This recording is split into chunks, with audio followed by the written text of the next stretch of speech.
नमस्कार प्रिय विद्यार्थियों, फ्यूचर पॉइंट क्लासेस में आपका स्वागत है। मैं पीके वर्मा। आज का जो टॉपिक है हमारा वीमा।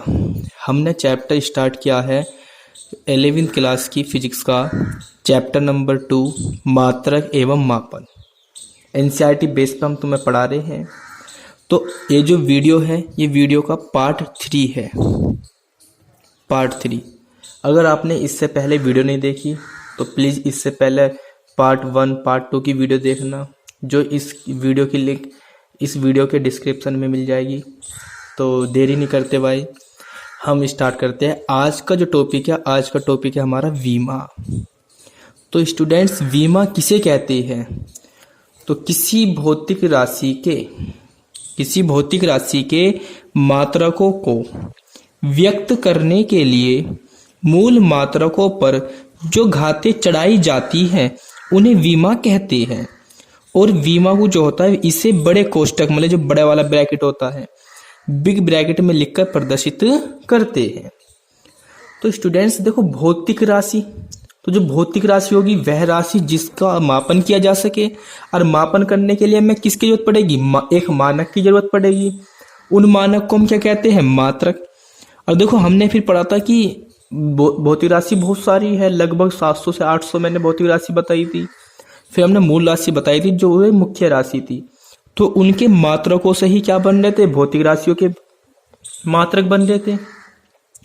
तो मूल मात्रकों पर जो घातें चढ़ाई जाएगी कि मूल मात्रक हमने कितनी बार लिए, तो वे जो घातें चढ़ाई जाएगी उन्हीं को हम क्या कहते हैं? वीमा कहते हैं। तो वीमा लिखने के जो लिए नियम है, तो देखो वीमा लिखने के नियम, वीमा लिखने के नियम। देखो, जो वीमा लिखने के नियम होंगे हम किस पे ऊपर डिपेंड है? मूल मात्रकों पर। तो मूल मात्रकों के लिए हमें क्या पढ़ने पड़ेंगे? मूल राशियां। देखो, तुम्हें मैंने पढ़ाया था कि मूल राशियां कितनी थी? 7। और यहां पे एक तरफ लिखेंगे मूल मात्रक। और जो मूल मात्रक की वीमा होगी वहां पे ना वीमा में बताएंगे कि किस प्रकार से दर्शाएंगे। देखो, मूल राशि सबसे पहले जो राशि थी वो थी हमारी लंबाई, या मैं कह दूं दूरी। और उसका मात्रक हमारा क्या था? मीटर। और जो वीमा में लिखेंगे तो वीमा में हम कैपिटल एल लिखेंगे, जो वीमा में दर्शाएंगे। दूसरी राशि थी हमारी किलोग्राम, द्रव्यमान थी, जिसका मात्रक क्या था? किलोग्राम। और इसको जो हम वीमा में दर्शाएंगे तो कैपिटल एम। तीसरी थी हमारी समय, और समय का मात्रक हमेशा क्या रहेगा? सेकंड। और सेकंड को दर्शाएंगे टी से, टाइम, कैपिटल टी से। देखो, वीमा हमेशा सारी की सारी कैपिटल में अक्षरों में होगी। समय के बाद था हमारा विद्युत धारा, मात्रक क्या था? एम्पियर। और वीमा जो हो जाएगी इसकी कैपिटल ए। फिर देखो, हमारी थी ताप। और ताप का मात्रक हमने क्या लिया था? केल्विन। लेकिन जो वीमा होगी वो होगी थीटा। नेक्स्ट थी पदार्थ की ज्योति तीव्रता।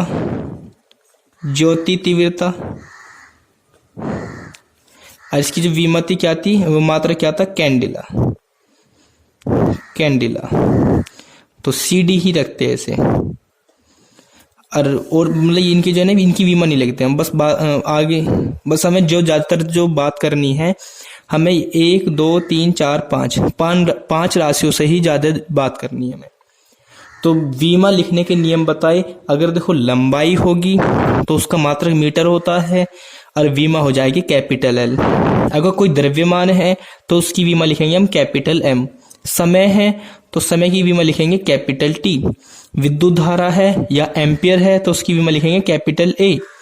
ताप है या केल्विन है तो उसकी वीमा लिखेंगे थीटा। तो वीमा निकालते कैसे है? तो नेक्स्ट जो टॉपिक हो जाएगा वीमा निकालना।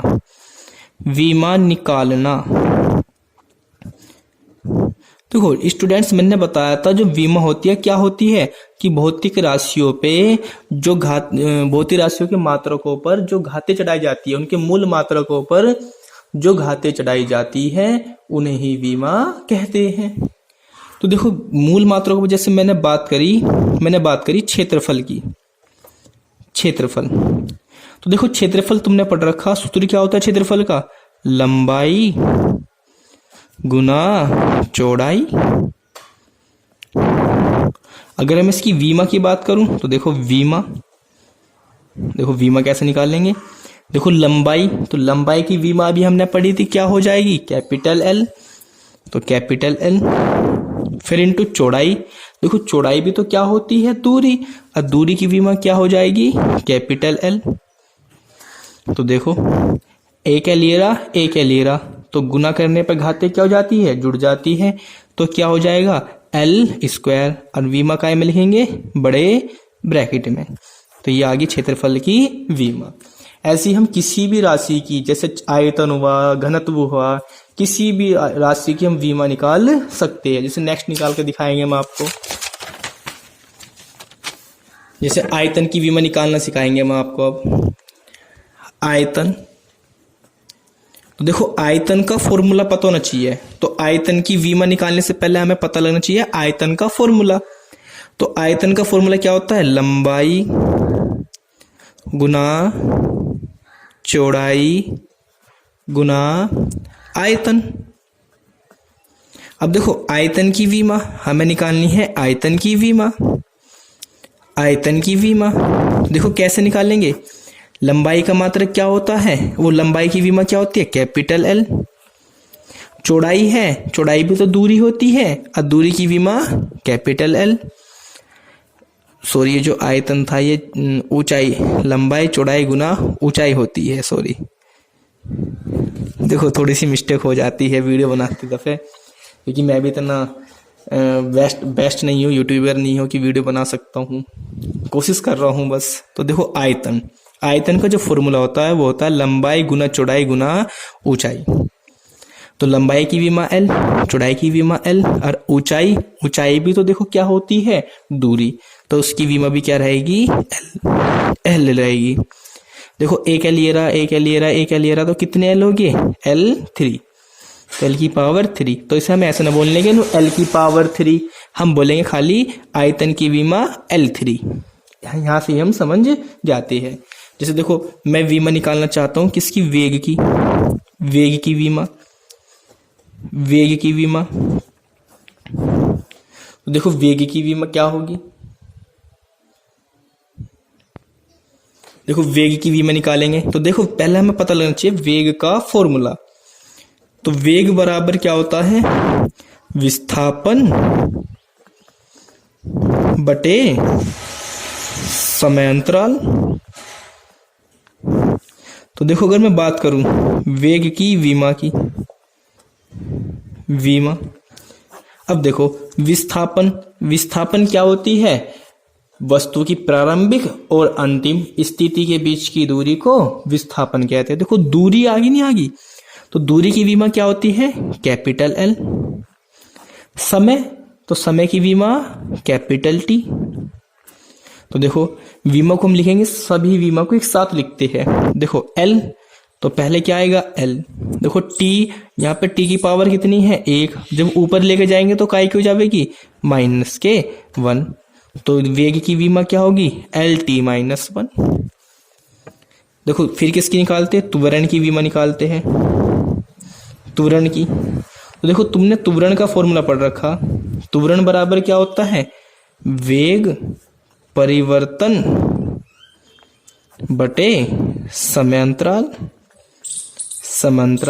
तो देखो विमा निकालना चाहूंगा तो विमा कैसे निकालेंगे? देखो वेग परिवर्तन, तो वेग की विमा क्या होगी? अभी हमने पढ़ा था वेग, तो वेग की विमा LT-1 अपॉन समयांतराल की विमा कैपिटल टी। तो देखो LT-1, ये टी ऊपर जाओगे तो काय को जाओगा? -1।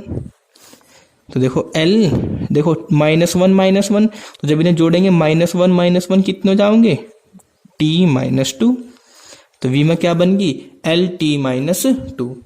तो डियर स्टूडेंट्स देखो, ये मैंने वीमा बताई, कुछ वीमा निकालनी सिखाई। ये जो टॉपिक है बहुत इंपॉर्टेंट है 11वीं क्लास के एग्जाम के लिए, और जितने भी ये कंपटीशन एग्जाम होते हैं उनमें भी आ जाता है, जैसे एयरफोर्स हो गया, नेवी हो गया, इनमें भी वीमा पूछ लेता है। तो बहुत इंपॉर्टेंट है। तो तुम्हें जो है ना वीमा निकालने के लिए मैं तुम्हें PDF फाइल में दूंगा कि वीमा किस किस की तुम्हें ज्ञात करनी है, क्योंकि स्टूडेंट्स मैं भी सारी वीमा तो तुम्हें नहीं इसमें निकाल सकता वीडियो के द्वारा, क्योंकि फिर वीडियो ज़्यादा बड़ी हो जाती है, फिर आप लोग भी नहीं देख पाते ज़्यादा बड़ी वीडियो को। तो इसलिए आज की क्लास यहाँ तक ही। ओके, घर पे रहिए और सुरक्षित रहिए, और इस महाबीमारी जो है कोरोना वायरस, इससे प्लीज़ बच के रहिए। आप सभी जानते हैं कि कितनी कोविड-19 कितना अदृश्य वायरस कितना खतरनाक है। ओके स्टूडेंट्स, कोई भी प्रॉब्लम हो तो आप जो है ना, मैं आपको अपना एक व्हाट्सअप नंबर दे रहा हूँ 9759104984। ये मेरा व्हाट्सअप नंबर है, आप इस पर SMS कर दीजिएगा, तुरंत आपको रिप्लाई मिलेगा। इसमें जो भी प्रॉब्लम हो जैसी भी, तो इसमें करें। ओके।